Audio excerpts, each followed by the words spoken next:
시간이 되었으므로 2023년 10월 6일 금요일 아침 예배를 시작하겠습니다. 다 같이 주의 기도로 시작합니다. 하늘에 계신 우리 아버지여, 이름이 거룩히 여김을 받으시오며 나라가 임하옵시며 뜻이 하늘에서 이루어진 것 같이 땅에서도 이루어지이다. 오늘날 우리에게 일용할 양식을 주옵시고 우리가 우리에게 죄 지은 자를 사하여 준 것 같이 우리의 죄를 사하여 주시옵고 우리를 시험에 들게 하지 마시옵고 다만 악에서 구하옵소서. 나라와 권세와 영광이 아버지께 영원히 있사옵나이다. 아멘. 거룩하시고 자비로우신 하나님 아버지, 하나님의 크신 사랑을 진심으로 감사드립니다. 우리에게 영원한 생명을 허락하셔서 하나님의 자녀로 살아갈 수 있도록 은혜 베풀어 주심을 진심으로 감사드립니다. 또한 성령 하나님께서 늘 동행하셔서 우리를 바른 길로 인도하여 주시고 우리가 힘들고 지칠 때마다 누구를 의지하고 다시 일어서야 할지 가르쳐 주심을 진심으로 감사드립니다. 하나님의 말씀을 보내주셔서 하나님 말씀 안에서 우리가 진정 하나님을 기쁘시게 하는 삶을 살 때에 우리의 삶이 진정으로 행복해지고 맡겨진 사명을 온전히 감당할 때에 열매 맺는 삶을 삶으로 말미암아 하나님을 기쁘시게 하는 삶을 살 수 있다는 사실을, 그래야 우리의 삶도 풍미지고 아름다워질 수 있다는 사실을 깨달아 알 수 있도록 허락하여 주신 일 감사합니다. 하나님, 이러한 깨달음이 우리의 육신의 장막이 벗어지는 그날에 이를 때까지 계속될 수 있도록 하시고 우리가 넘어지고 우리가 쓰러질 때마다 다시금 하나님 말씀을 붙잡고 일어서는 심령이 가난한 자가 될 수 있도록 주여 은혜 베풀어 주시옵소서. 우리 성서교회가 교회 공동체로서 그 역할을 잘 감당하기를 소원합니다. 하나님께서 함께 하심으로 말미암아 많은 이들에게 복음을 증거할 수 있도록 하시고 사람을 낚는 어부가 되어서 하나님을 높이며 맡겨진 사명을 감당하며 우리에게 주어진 십자가를 지고 교회 공동체의 일원으로서 혼연일체되어 하나님께 칭찬 듣는 그런 삶을 살 수 있도록 주여 은혜 베풀어 주시옵소서. 하나님, 우리의 자녀들을 위해 기도합니다. 저들에게 아브라함의 믿음을 허락하시사 저들이 말씀 안에서 바르게 성장할 수 있도록 하시고 하나님과의 인격적인 교감을 하는 과정에서 저들 역시 아름답게 성화되어 갈 수 있도록 열매 맺을 수 있도록 주여 은혜 베풀어 주시옵소서. 심신이 연약한 우리의 지체들을 위해 기도합니다. 여호와 라파 되신 하나님께서 저들의 삶을 만져주시고 그래야 저들의 세포가 건강해지고 오장육부가 건강해짐으로 말미암아 역시 건강한 상태에서 하나님을 기쁘시게 하는 삶을 살 수 있도록 은혜 베풀어 주시옵소서.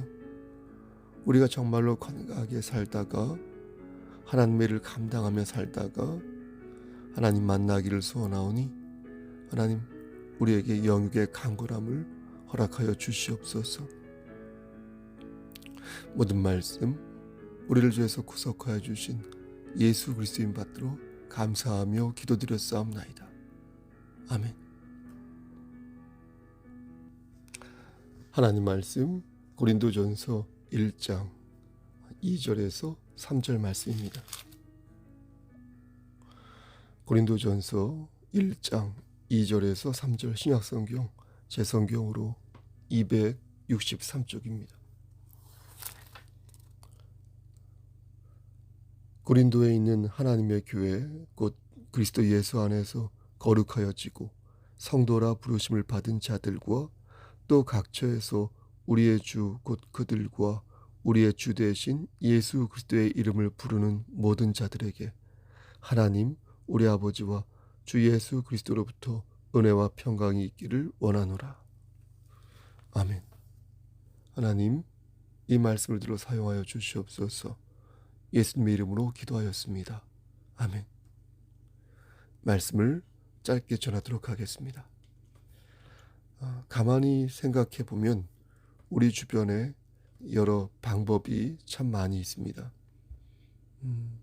방법이라는 것이요, 행복하게 잘 사는 방법, 건강하게 잘 사는 방법, 재테크를 잘하는 법, 사랑에 성공하는 방법 등등, 어떻게 하면 그것을 얻을 수 있고 어떻게 하면 우리가 성공할 수 있는지 그 방법과 기술을 가르쳐 주는 그런 곳도 많고, 또 그런 삶으로 우리가 점철되어 있는 것도 사실인 것 같습니다. 하지만 하나님을 믿는 데에는 딱히 방법이 있을까 물을 때에, 또 기술이 있을까 생각할 때에 없는 것 같습니다. 왜냐하면 믿음은 말씀드린 것처럼 기술이 아니라 진실이기 때문에 그렇습니다. 말씀을 받아들이는 마음의 진정성에 따라 그 믿음이 평가되기 때문에 기술보다는 진정한 마음이 중요하다 하겠습니다. 그렇다고 그냥 무작정 믿는 것이 믿음인 것은 아닙니다. 하나님께서는 믿음을 말씀하실 때마다 말씀을 들어 사용하십니다. 우리가 누구를 믿고 우리가 누구의 은혜로 여기까지 오게 되었는지 명명백백하게, 그리고 엄중하고 사실 그대로 우리에게 말씀하십니다. 우린 그것을 뭐라고 부릅니까? 신령한 지식이라고 부릅니다. 아주 오래전에 있었던 일인데요. 용인 구갈에 어떤 아파트가 있었는데 그 아파트에서 추락사가 있었습니다. 아파트 6층 높이에서 이삿짐을 나르던 한 사람이 추락사하여서 그만 죽고만 사건입니다. 그 사람은 이삿짐 센터에서 일하던 사람이 아니라 당시 입주를 하던 집주인이었습니다. 인부가 짐을 옮기는 도중 집주인이 왜 그랬는지는 모르겠습니다. 직접 그 사다리차에 올라타게 되었고, 그러다 그만 추락하여서 죽고 만 것입니다. 근데 안타까운 것은 그 남자가 떨어졌을 때 그 모습을 아내와 4살배기 아들이 정면으로 보고 말았다는 것입니다. 두 사람은 큰 충격에 휩싸였고 정말로 안타깝게도 나중에 목숨을 끊는 그런 일이 일어나고 말았습니다. 그런데 그 아파트 옆에 있던, 바로 옆에 있던 교회가 그 사건이 일어난 이후부터 갑자기 부흥하기 시작했습니다. 그 교회는 차갑지도 않고 뜨겁지도 않은 교회로 정평이 나 있었습니다. 근데 성도들이 갑자기 마음이 바뀐 것입니다. 성도들은 그 사건을 목도하면서 한 치 앞도 내다볼 수 없는 인간의 연약한 삶을 절감하였고, 그 과정에서 성도들은 더욱더 하나님께 매달리는 그런 심령을 갖게 되었습니다. 사고를 당한 분이 교회에 출석했던 것도 아닙니다. 성도들은 단지 사고 현장과 가까운 거리에 있는 그런 교회에 다니는 성도일 뿐이었습니다. 하지만 그들은 교회 갈 때마다 현장에 묻어있던 여러 사고의 흔적을 보아야 했고, 오랫동안 그 가족의 비참한 이야기를 들어야 했습니다. 아무도 말하지 않았지만 성도들은 인간의 연약한 모습을 매주 혹은 매일 보아야 했던 것이고, 그로 인해서 자연스럽게 하나님을 향한 갈망하는 마음이 강해졌던 것입니다. 여러분 어떻습니까? 똑같은 복음을 들어도 내가 어떤 환경에 처해 있느냐에 따라 복음이 다르게 들리지 않습니까? 지금의 내 마음은 지금의 환경에 따라 좌우되는 경우가 있습니다. 내가 배가 고프다면 배가 고픈 마음으로 말씀을 듣게 되는 것입니다. 내가 화가 났다면 내가 화가 치솟아 올라 있는 상태에서, 그런 분노의 마음의 상태에서 하나님의 말씀을 듣게 되는 것입니다. 따라서 우리는 내 마음을 움직이기 전에 내가 지금 서 있는 곳을 먼저 살피는 지혜가 필요합니다. 내가 무엇을 하나님께 간구하려고 할 때도 과연 내가 하나님께 지금 간구할 만한, 간청할 만한 그런 위치에 혹은 형세에 있는지 돌아보아야 하는 것입니다.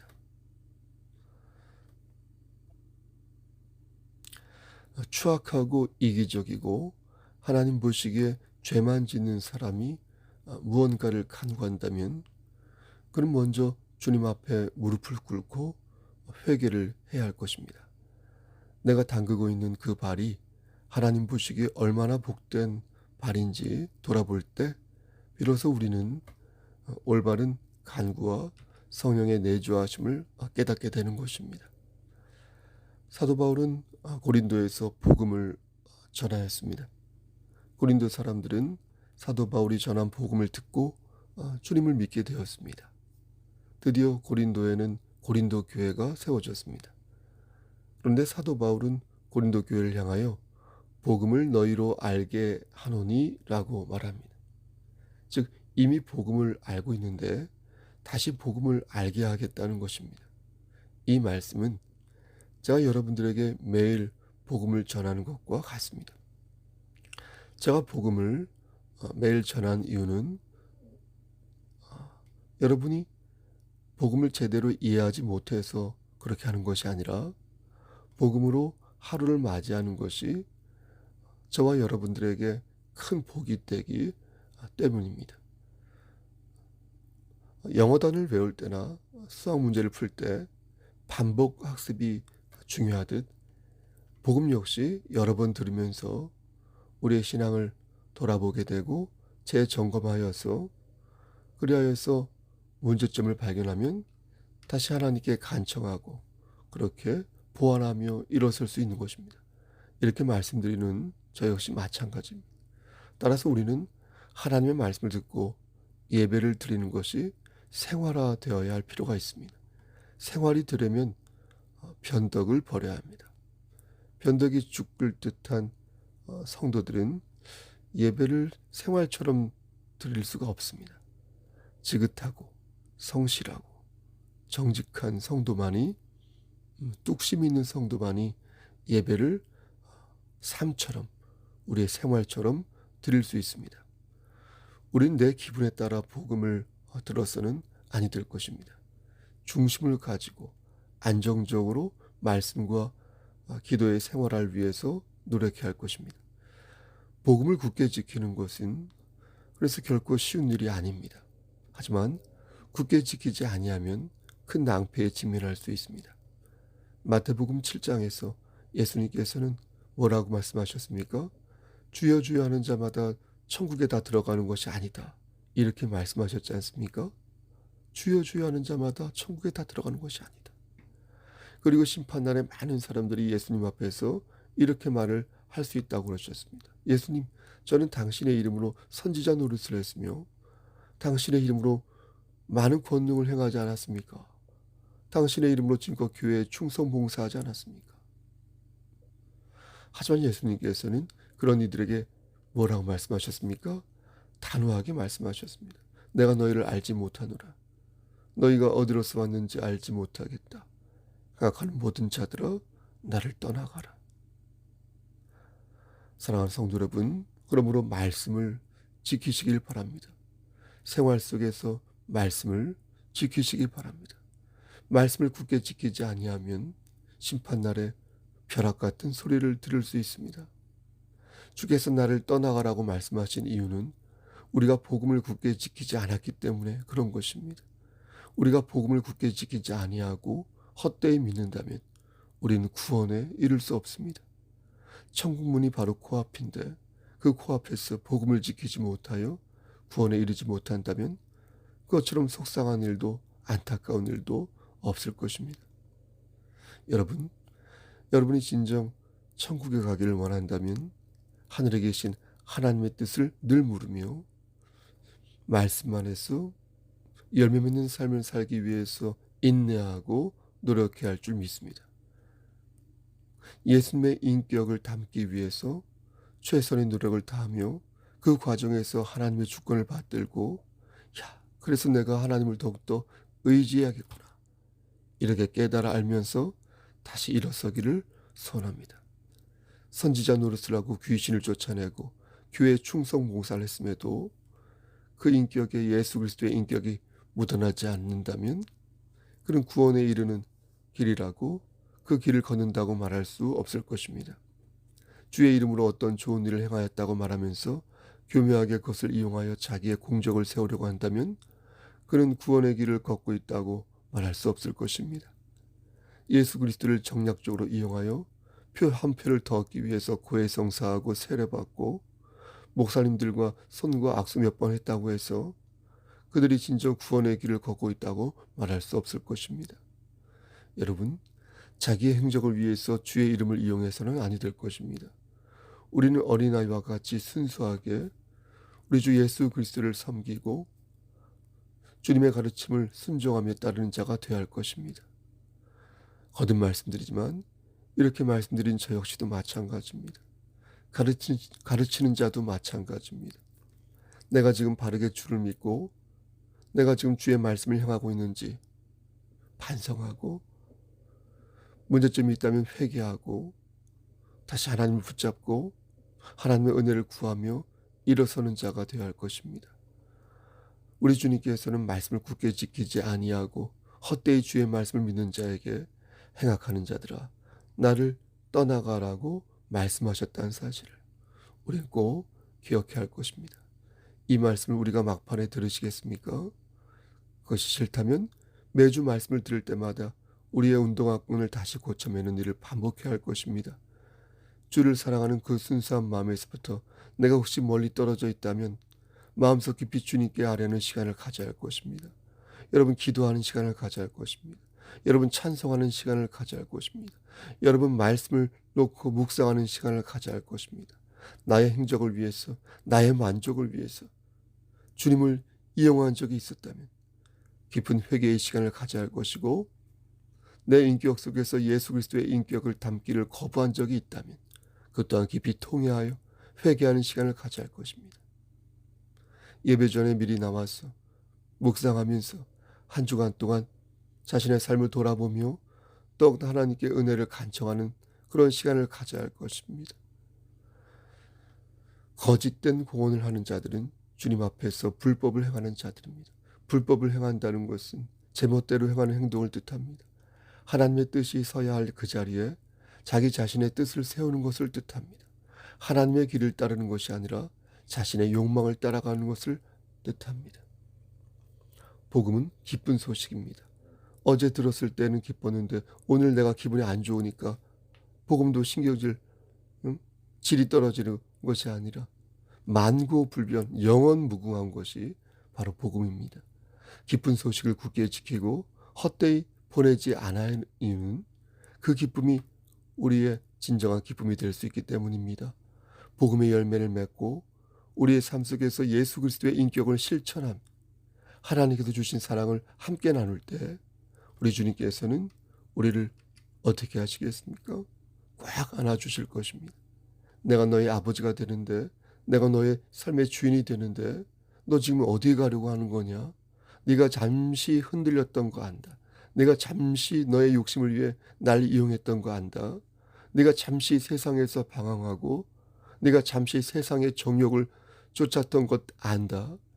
하지만 너는 끝까지 나와의 진실한 관계를 놓지 않았다. 멀어질 때쯤이면 다시 돌아오고, 나를 잊을 때면 다시 돌아오고, 죄를 지었으면 다시 회개하였어. 이렇게 내 품 안에 너는 꼭 안겨 있었다. 나를 떠나가지 마라. 내가 너와 함께 할 것이다. 사랑하는 성도 여러분, 믿으십니까? 하나님이 우리와 함께 하심을 믿으십니까?